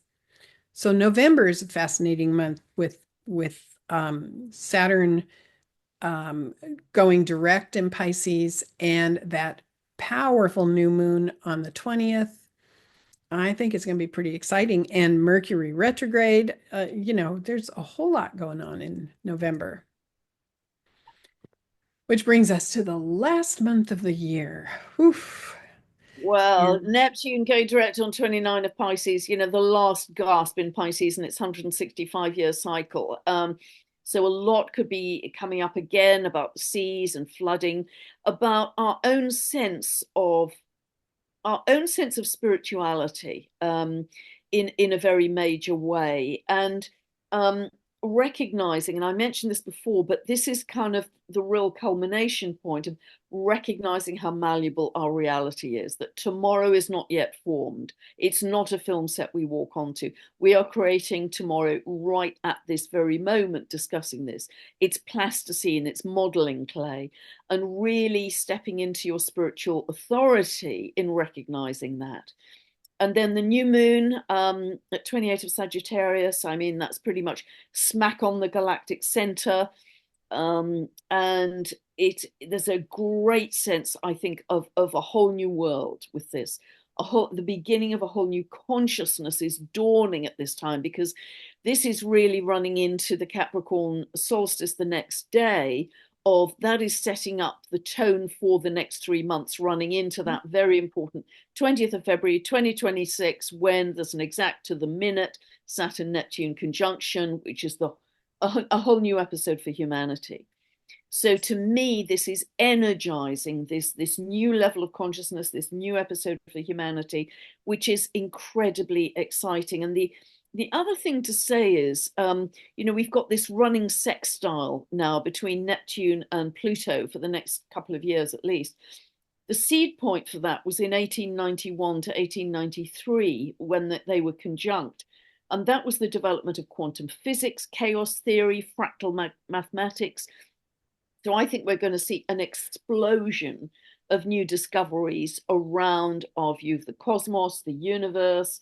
Astrology could be, as we know, knocked into a cocked hat, Kathy. All of that, the nature of reality, plasma physics, all of that is now open field, I think, from this point on. And space travel, all of, everything will accelerate tremendously. Yeah. Everything is going to accelerate tremendously. I think it is interesting, though, that Saturn ends the retrograde in Pisces just what, 2.5 weeks from when Neptune ends the retrograde in Pisces. They both go direct within, again, so they're traveling as a pair, and they're traveling as a pair in 2025 for a reason, going back and forth between the two signs, so close together in everything that they do for a reason, which is grounded spirituality. Saturn wants to anchor Neptune into the world. Neptune doesn't want to be anchored in the world. Neptune wants to float around in an evanescent, kind of dreamy state, but Saturn brings it into the world. Very interesting. So we reached the end of the year, and I think in summary, I like this concept that 2025 offers us an evolvable moment for humanity, for the earth itself and the consciousness of the earth, for all things related to life. There's an evolvable moment as we are swinging back and forth, Uranus going back and forth, Saturn, Neptune going back and forth, the harmonies of the energies that come together later during those grand trines.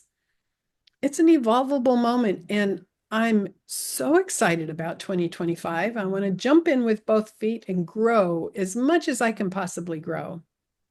Yeah, I'd really agree, Kathy. And because we're going to see so much of the collapse of the old, that releases so much energy to jump into a new state. And I've talked about this before, but when I was talking to Dr. Jude Currivan, the cosmologist, she said that offers the maximum opportunity for a complete change of state. When everything is kind of broken down and in chaos and in churn, that's the opportunity for the jump. So yeah, I'm with you on that. I think it's going to be an absolutely historic year. A quantum leap. A quantum leap on the quantum level. Yeah, 100%. It's going to be very fast.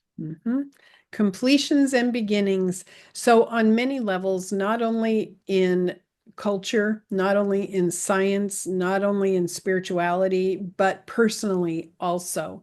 We get to experience this. And again, I think the beginning has to do with our evolution, understanding we are capable, we are strong, and our confidence in knowing whatever happens, we have the connection with the universe, and we can get answers in every single moment to be able to successfully handle life.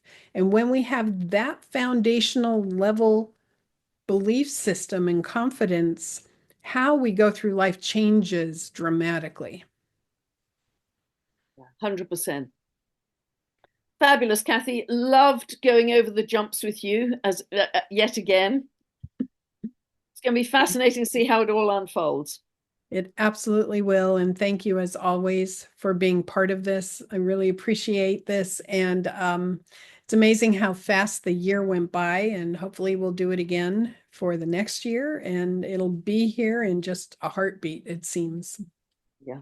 Yeah. All right. Fabulous. And thank you, everyone, for being with us here and staying the course and listening. Hope you've enjoyed it. Yes. All right. Many blessings to you all. Bye for now. Lots of love. Bye.